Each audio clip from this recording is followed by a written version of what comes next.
السلام عليكم ورحمة الله وبركاته. أحلى ولاد وأحلى بنات وولاد وبنات الصف الثاني الابتدائي.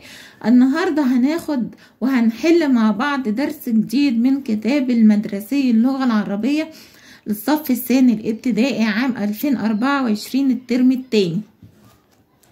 النهاردة هناخد درس جديد بعنوان نموذج مصغر لكتابة مقال. نموذج مصغر لكتابة مقال. يعني ايه مقال؟ مقال ده زي حاجة كده زي موضوع التعبير. يعني ايه برضو مقال؟ يعني بيتكون من 4 مكونات، او لازم عشان يكون انا بكتب مقال لازم يتوفر فيه 4 شروط. ايه هي؟ اول حاجة المقدمة، تاني حاجة السبب، تالت حاجة النتيجة، رابع حاجة الخاتمة. 4 حاجات لازم تكون موجودة فيها. لو لقيت ال4 حاجات دي يبقى ده اسمه مقال. يعني ايه يا مس المقدمة؟ المقدمة يعني ايه؟ انا هكتب موضوع او مقال بعنوان نهر النيل. طيب المقدمة هقول مثلا النيل هو سر الحياة. طيب دي المقدمة. السبب ان وجود نهر النيل يعيش الإنسان والحيوان ونزرع النبات أو نسقي النبات. وبدون نهر النيل لا بلاش دي، بدون نهر النيل دي ممكن أكتبها خاتمة. النتيجة لا، السبب برضو ان في عدم إلقاء المخلفات في مياه نهر النيل. النتيجة يصبح نهر النيل نظيفا ونستطيع الشرب منه أو الارتواء منه بسلام. طب الخاتمة لا حياة بدون نهر النيل. دي الخاتمة. خاتمة ومقدمة عبارة عن جملة واحدة بس، إنما السبب والنتيجة بشرح فيها جملتين كده ولا حاجة، بشرح فيها حاجة بس بسيطة جدا، مش برغي فيها كتير. نموذج مصغر لكتابة مقال. نشاط ألف: أكمل المقال بالكلمات الآتية ثم أجب عن الأسئلة. فوائد: حافظوا، نأخذ، ملوثا. مقال عن أهمية الأشجار. المرة دي أو المقال ده مكتوب عن أهمية الأشجار، مش نهر النيل زي ما أنا قلت. أنا من نهر النيل ده كمثال بس مش أكتر. تمام. مقال عن أهمية الأشجار. الأشجار لها أهمية كبيرة ونقط كثيرة، لأن لها دورا مهما في إمداد كوكب الأرض بالأكسجين. الأشجار لها أهمية كبيرة وفوائد كثيرة، ولا وحافظوا كثيرة، ولا ونأخذ كثيرة، ولا ملوثا كثيرة؟ لا، الأشجار لها أهمية كبيرة وفوائد كثيرة. ليها كذا فايدة الأشجار، مش ليها فايدة واحدة. لأن لها دورا مهما في إمداد كوكب الأرض بالأكسجين. دي أول مهمة ليها للأشجار، إن هي بتمد كوكب الأرض كله. كوكب الأرض يعني الناس اللي عايشين على كوكب الأرض بالأكسجين، لأن احنا بنتنفس الأكسجين. وهي طعام للإنسان والحيوان. طعام للإنسان والحيوان. الأشجار مهمة لأن احنا بناكل الثمار، والحيوان برضو بياكل الأوراق. كما نقط منها الأخشاب التي نصنع بها الأساس والورق. كما ايه منها الأخشاب؟ كما فوائد. احنا طبعا خدنا فوائد، طبعا مش هنقولها. كما حافظوا منها الأخشاب، ولا ونأخذ منها الأخشاب، ولا ملوثا منها الأخشاب؟ طبعا نأخذ. كما نأخذ منها الأخشاب. طبعا فوائد الأشجار مش أكل وبس، لا، ده الخشب بتاعها باخده علشان أصنع به الأساس والورق. الأساس اللي هو الخشب اللي في البيت، كرسي، منضدة، دولاب، شباك، باب. يعني اي حاجة معمولة من الخشب. وبدونها سيكون الهواء ايه؟ بدونها سيكون الهواء ملوثا. يعني لو مفيش اي نبات او مفيش اي اشجار الهواء هيكون ملوث، لان الهواء الاكسجين النظيف بكتر زرع الاشجار والنباتات، لان الورق اللي موجود في الاشجار او النباتات هو اللي بينقي الهواء، بيعطي للإنسان الأكسجين اللي احنا بنتنفسه، واحنا بنخرج من جسم الإنسان غاز اسمه غاز ثاني أكسيد الكربون. غاز ثاني أكسيد الكربون ده النبات بيتغذى عليه، فهي ايه لفة كده دورة ايه دورة حياتية. مهم نقط على الأشجار. فاضل ايه؟ حافظوا على الأشجار ولا تقطعوها، وقوموا بزراعة شجرة أمام كل منزل.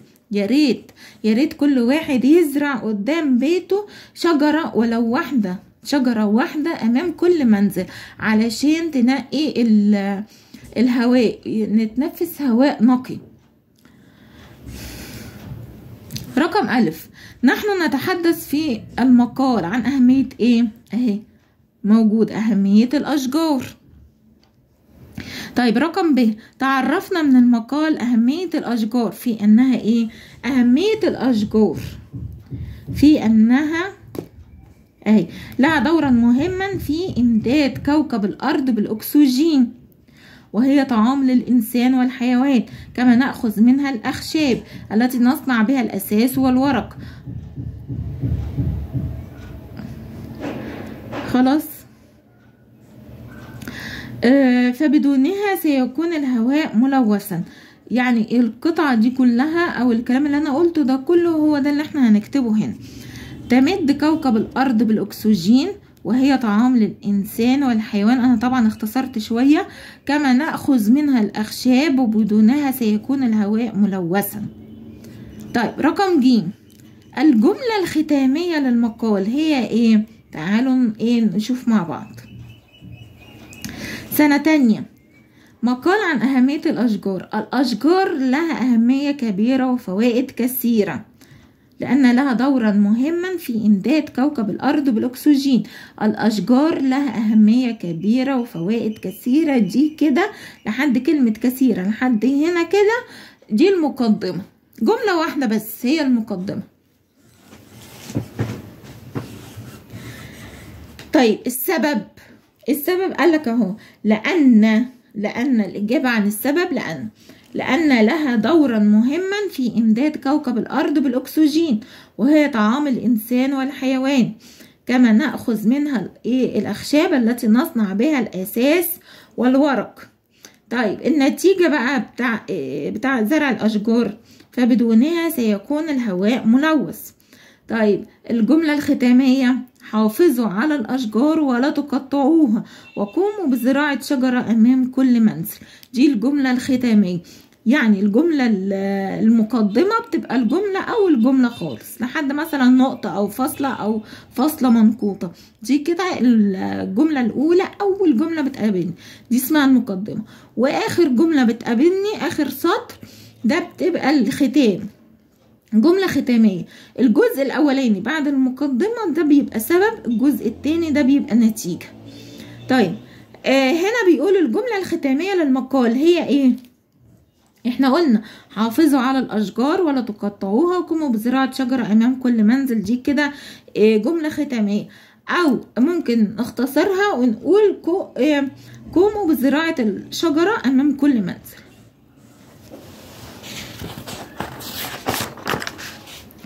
الصفحة اللي بعدها صفحة 56، كتابة مقال مصغر.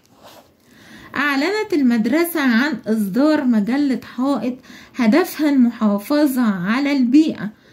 دورك أن تكتب مقالا تقنع فيه أصحابك بالمحافظة على مياه النيل. عايزين نكتب مقال عن مياه النيل. هنكتب نقول إيه في المقدمة؟ هنقول جملة واحدة بس، النيل هو سر الحياة. دي المقدمة بس. طيب السبب يعني النيل ده يعني مهم في ايه؟ النيل مثلا يشرب منه الإنسان والحيوان ونسقي منه الزرع. طيب النتيجة لما يحصل السبب ده، لما يحصل ده النتيجة ايه؟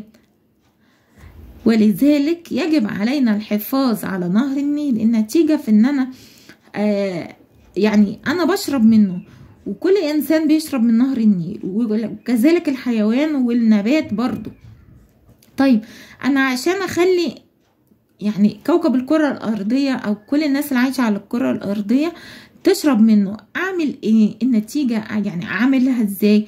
ان انا احافظ على نهر النيل من التلوث وعدم القاء القمامة فيهم. طيب الجملة الختامية، انا كتبت جملة اللي هي مقدمة النيل هو سر الحياة، عايزة اغيرها، اقول برضو حاجة عن النيل بس خاتمة اختم بيها. اقول ايه؟ اقول مثلا لا حياة بدون ماء، مفيش حياة خالص بدون مية. طيب احنا فوق هنكتب بناء على ايه؟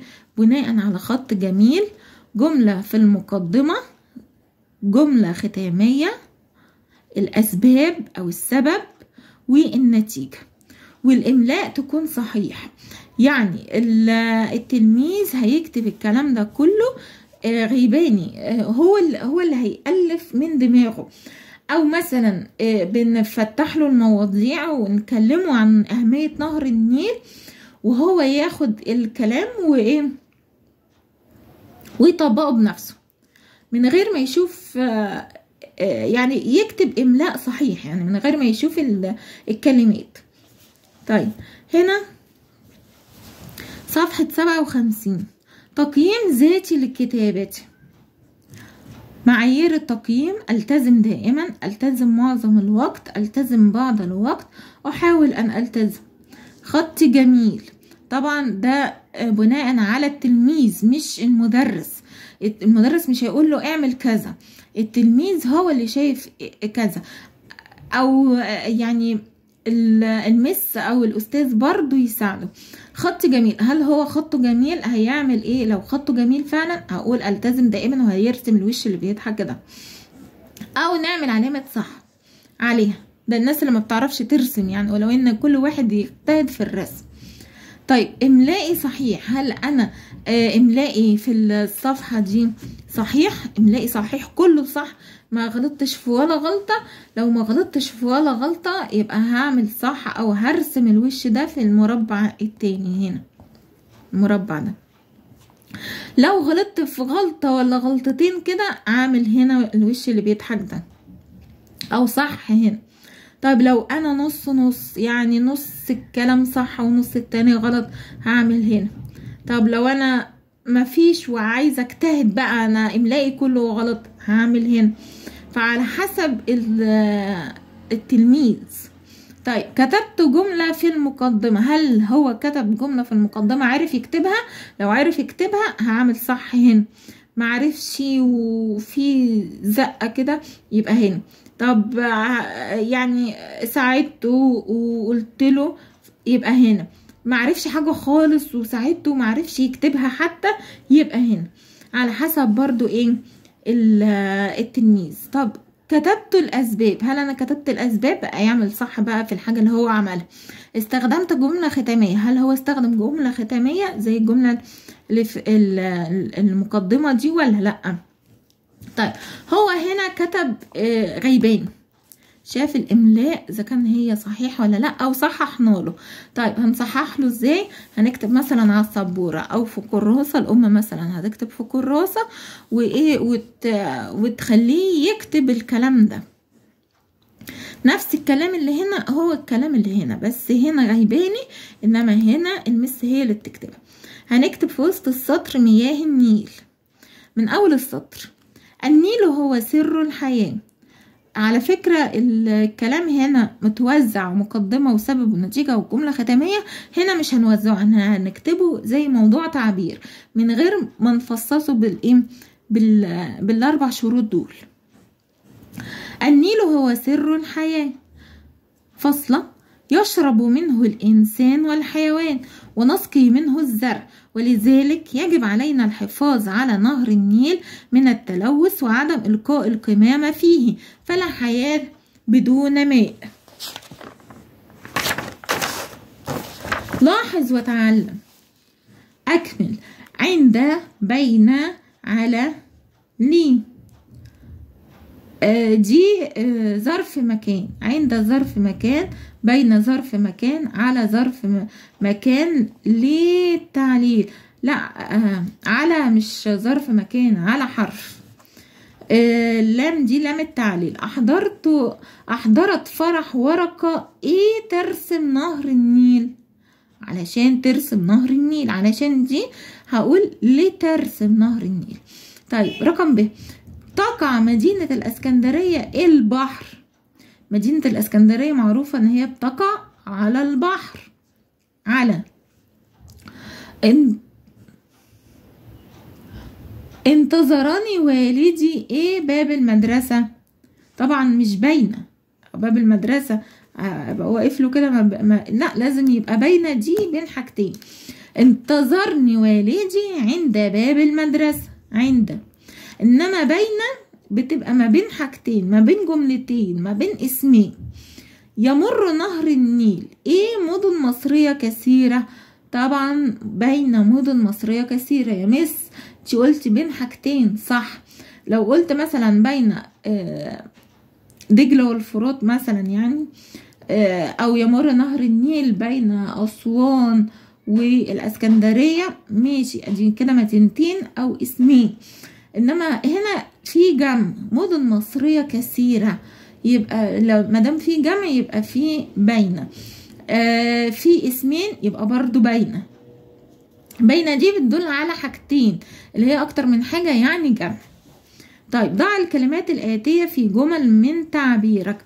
تركض ينقسم مجرى تلوث. تركض هنقول ايه؟ تركض البط على البيض. طب ينقسم. نهر النيل ينقسم إلى فرعين أو فرعين. مجرى. حفر الفلاح مجرى ماء. طبعا الكلام ده كله من الدروس اللي فاتت. تلوث. لا تلوث، لا تلوث ماء النيل. طيب رقم 3، نشاط 3. اقرأ واستخرج.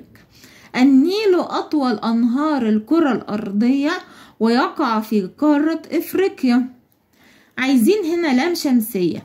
النيل أول كلمة قابلتني، اللام هنا أنا نطقتها وقلت النيل، صعبة. أنا قلت النيل، والنيل بعد الألف واللام حرف النون، وحرف النون لما يجي بعد الألف واللام بتبقى اللام هنا لام شمسية مش قمرية. النيل ما نطقتش اللام، أنا قلت النيل ما نطقتش اللام، قلت ألف نون على طول، بتبقى هنا لام شمسية. والنيل النون هنا عليها شدة، ولما يجي حرف بعد الألف واللام حرف عليه شدة بيبقى لام شمسية مش قمرية. طيب عايزين لام قمرية. النيل أطول أنهار الكرة. الكرة نطقتها بكل سهولة، اللام نطقتها بكل سهولة، يبقى ايه؟ لام قمرية.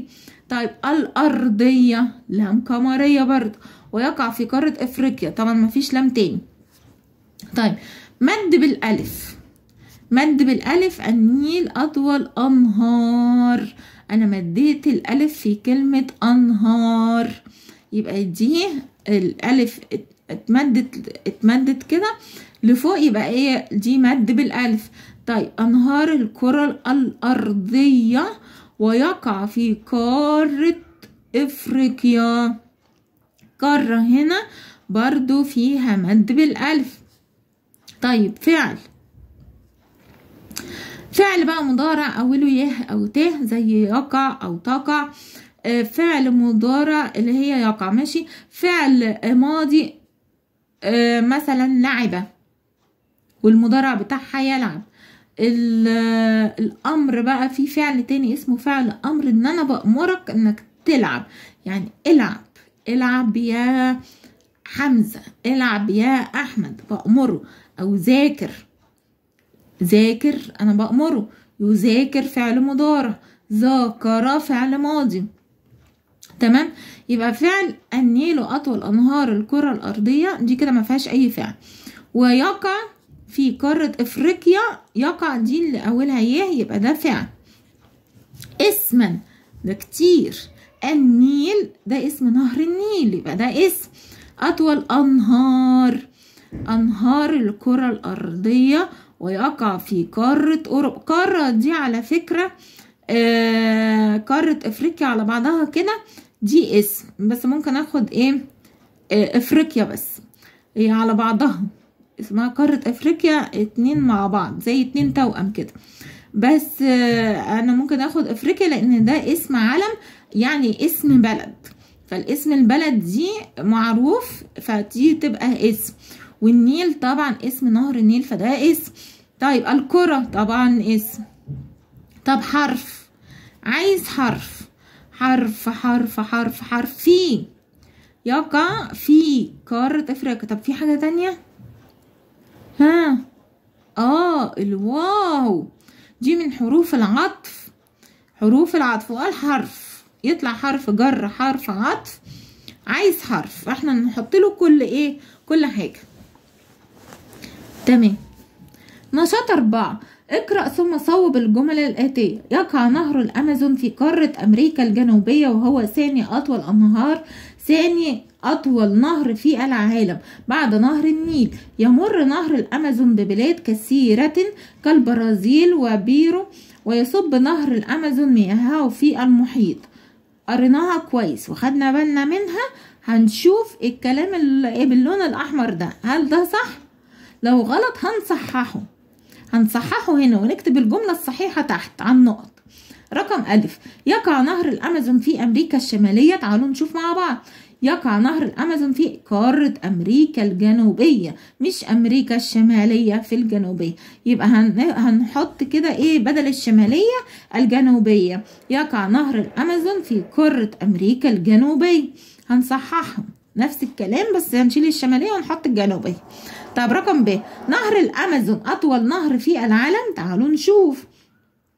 هو ثاني أطول نهر في العالم، ثاني، مش هو أطول واحد، يعني أطول نهر يعني هو الأول، مش رقم 2، هو الأول. هل هو أول واحد أو أكتر واحد أطول نهر يعني في العالم كله؟ لا، هو تاني نهر، التاني مش الأول. فاحنا هنقول نهر الأمازون ثاني أطول نهر في العالم زي ما هو كاتب. رقم ج، يصب نهر الأمازون مياهه في البحر. تعالوا نشوف. يصب نهر الأمازون مياهه في المحيط، يبقى هنكتب يصب نهر الأمازون مياهه في المحيط. نشاط 5، عبر عن الصورة بجمل من تعبيرك. شايفين هنا نهر النيل لونه أزرق كده وجميل، وشايفين أشجار، وشايفين جبال، وشايفين السماء صافية، وفي مراكب أو مركبة بشراع، لا مركبتين اهم. تمام. هنقول النيل أزرق وجميل، الشمس ساطعة، السماء صافية، ما أجمل الأشجار على ضفاف النيل، أو ما أجمل الأشجار. كفاية. تمام. وبكده قد انتهينا من درس النهاردة، واشوفكم على خير المرة القادمة. وما تنسوش تعملوا لايك وتفعلوا زر الجرس عشان يوصل لكم كل جديد. مع السلامة.